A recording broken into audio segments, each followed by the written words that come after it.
Ouviste o que foi dito, eu porém vos digo.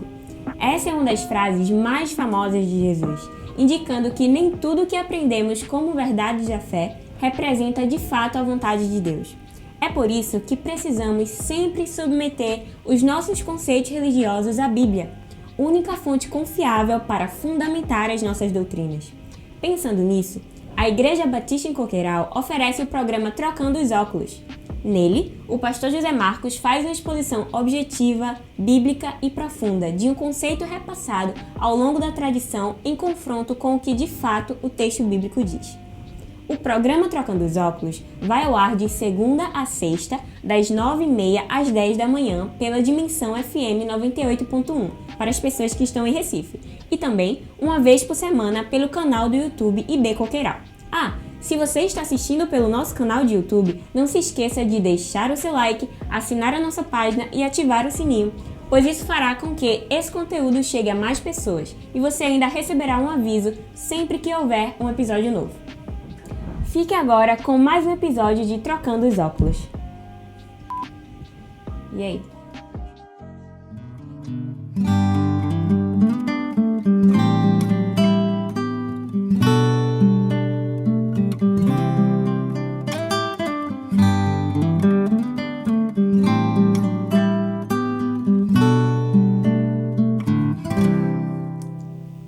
Olá, graça e paz, bem-vinda, bem-vindo a mais um Trocando os Óculos.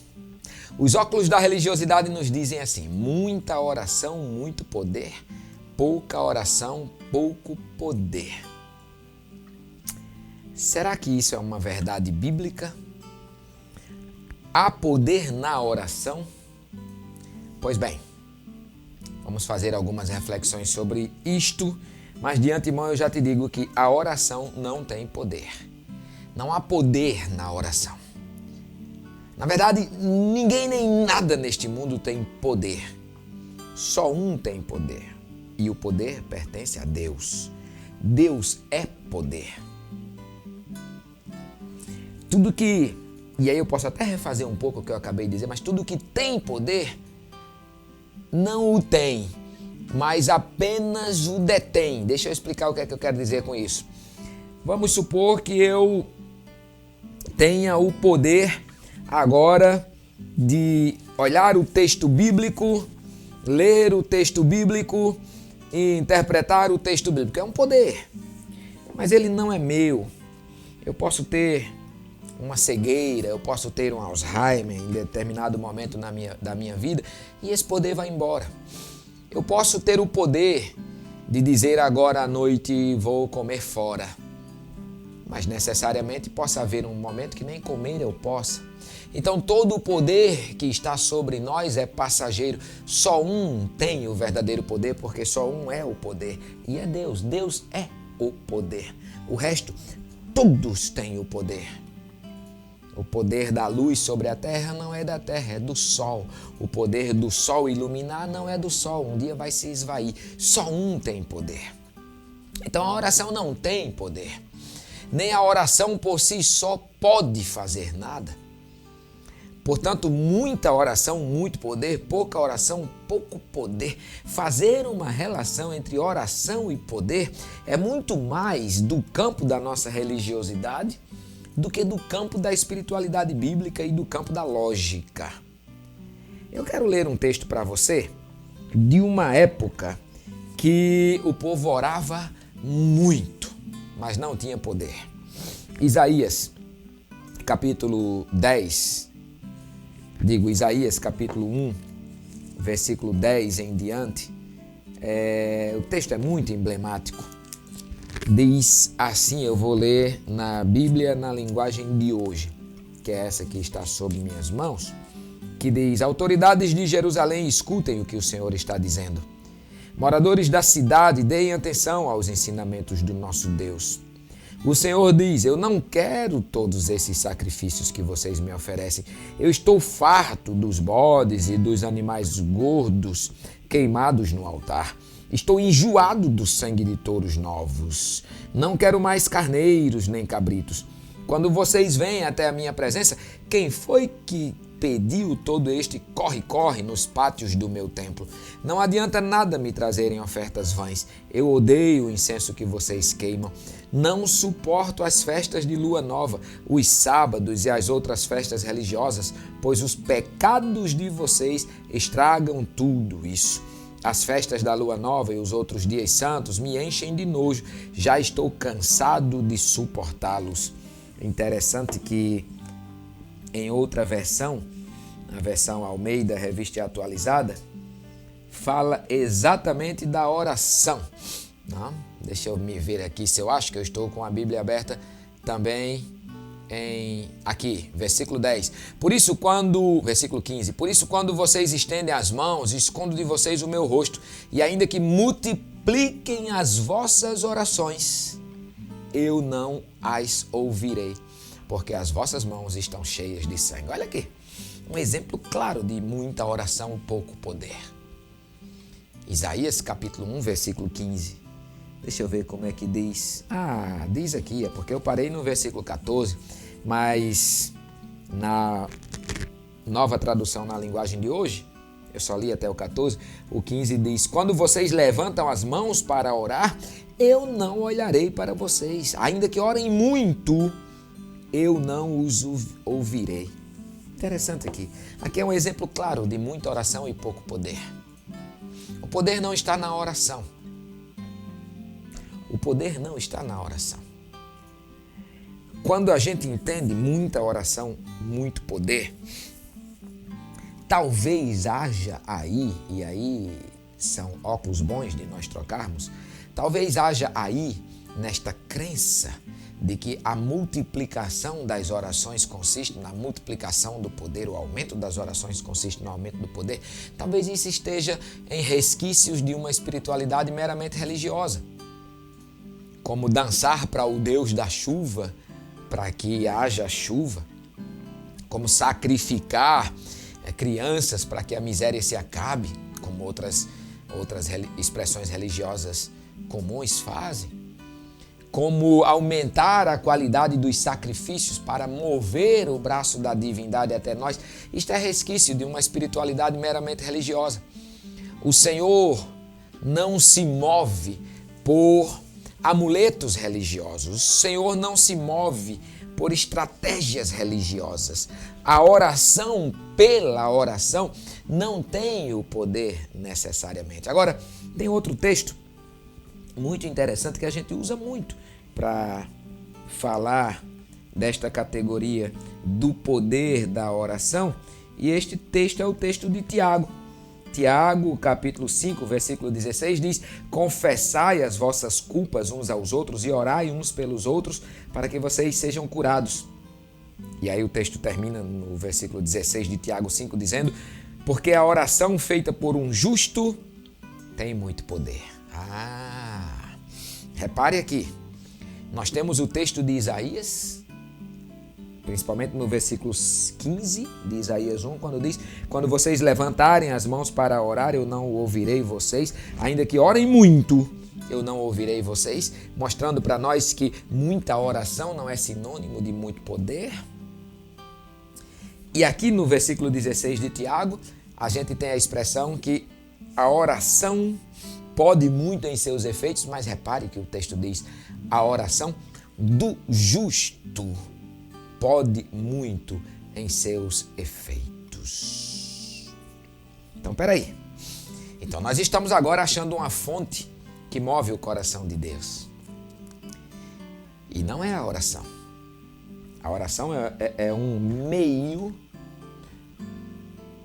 que nós criamos para falar, para interagir, para nos relacionarmos com Deus.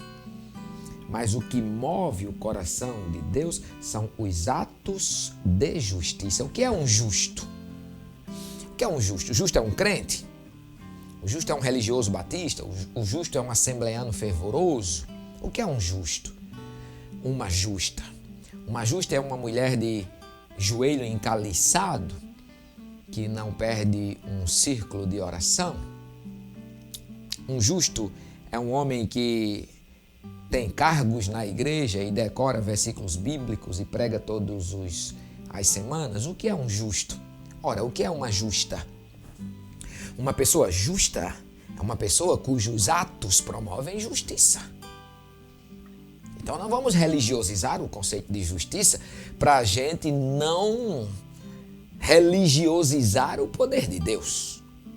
Então um justo é uma pessoa cujos atos promovem justiça.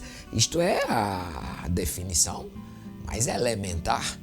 Qualquer pessoa pode chegar a esta definição. Uma pessoa justa é uma pessoa cujos atos produzem justiça. E Tiago está dizendo, a oração do justo pode muito em seus efeitos. Se Isaías está dizendo que a multiplicidade ou a multiplicação das orações não são poderosas o suficiente para fazer Deus ouvir, e se Tiago está dizendo que a oração do justo pode muito em seus efeitos, então o que resta aí como tronco comum é a justiça. É a justiça que move. É o ato de justiça, é a busca pela justiça que move a mão de Deus. Deus move sua mão para fazer justiça e não para responder necessariamente a atitudes religiosas por si só. A oração por si só não tem poder coisa nenhuma. O que tem poder é a oração alinhada com a vontade de Deus, sobretudo a oração que sai da vida de quem promove justiça. E para a gente não ficar só em Tiago, é só continuar lendo o capítulo 1 de Isaías, que eu parei erradamente no 14, mas o 15 foi tão especial para nos ensinar que nem sempre o aumento das orações aumenta o poder de Deus. E isso nos mostra que não é verdade absoluta estes óculos que dizem muita oração, muito poder, pouca oração, pouco poder. E aí o texto continua de Isaías. E Isaías continua dizendo, eu vou ler do 15, 1:15. Quando vocês levantarem as mãos para orar, eu não olharei para vocês. Ainda que orem muito, eu não os ouvirei. Pois os crimes, olha a justiça aqui. Olha a justiça aparecendo. Pois os crimes mancharam as mãos de vocês. Lavem-se e purifiquem-se. Não quero mais ver as suas maldades. Parem de fazer o que é mal. Aprendam a fazer o que é bom. O que é bom? O texto vai dizer, tratem os outros com justiça. Socorram os que são explorados. Olha a justiça aqui.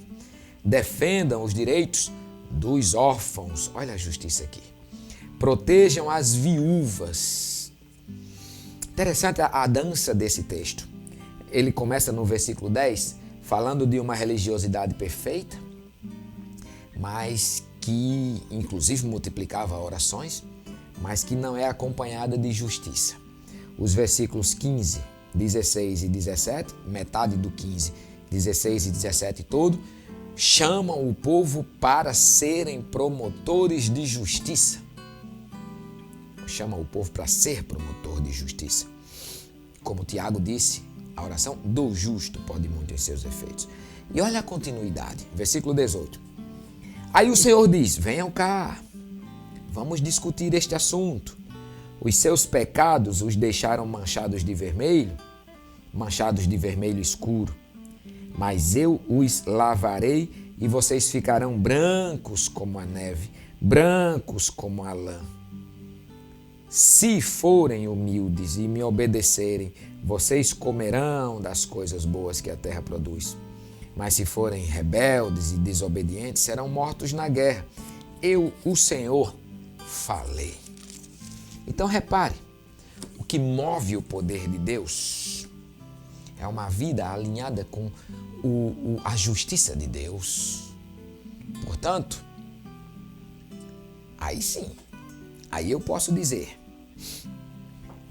justiça feita, poder de Deus derramado. Então eu posso dizer, muita justiça, muito poder. Pouca justiça, pouco poder.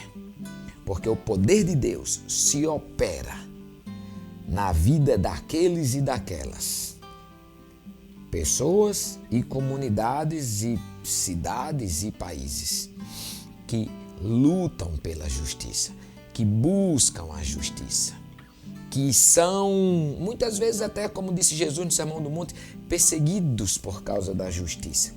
É a justiça e a oração do justo que pode muito em seus efeitos.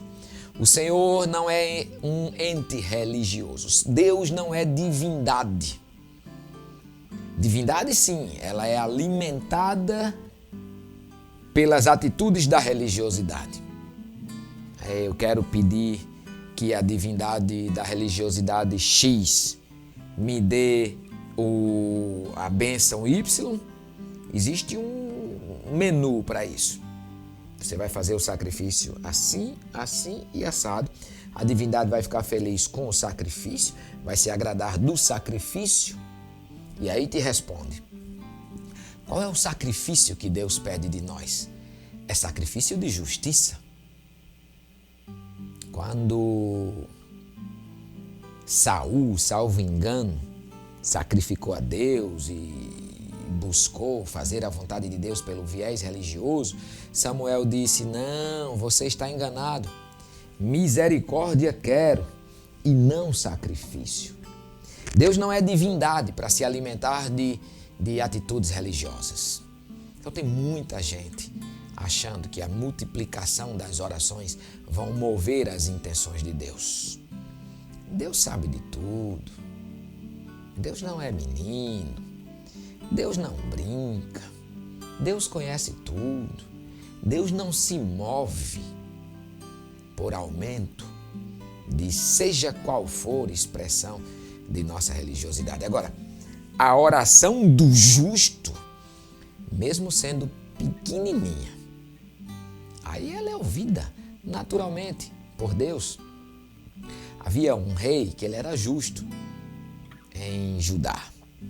E o profeta vai avisar que este rei morreria. Arruma sua casa porque você vai morrer. E quando o profeta dá as costas, esse rei se vira e chora. E diz, Senhor, mas eu sou justo perante o Senhor. Olha para a minha vida. E antes do profeta sair da casa do rei, Deus manda o profeta voltar e dizer, o Senhor ouviu sua oração. Realmente, você é o que diz que é. A oração do justo. Então, o centro não é a oração. O centro é a justiça. Já pensou se nós trocarmos estes óculos e ao invés da igreja ficar na ansiedade de mover o coração de Deus pela estrada da oração, ela buscar mover o coração de Deus pela estrada da justiça? Esta sim move o coração de Deus. E só esta move o coração de Deus.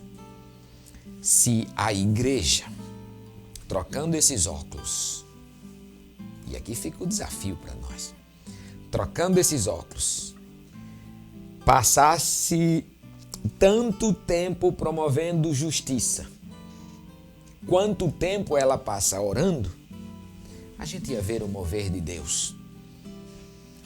Ia ser um mover muito bonito. Porque muita justiça, muito poder. Pouca justiça, pouco poder. Nenhuma justiça, nenhum poder. Não oração. A oração não tem poder. A justiça é que move o poder de Deus.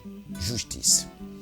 Antes de eu terminar, eu sei que muitos estão pensando, mas o que é justiça, pastor? E o que é a justiça de Deus, pastor? Eu sempre me recuso a responder essa pergunta, porque justiça é justiça.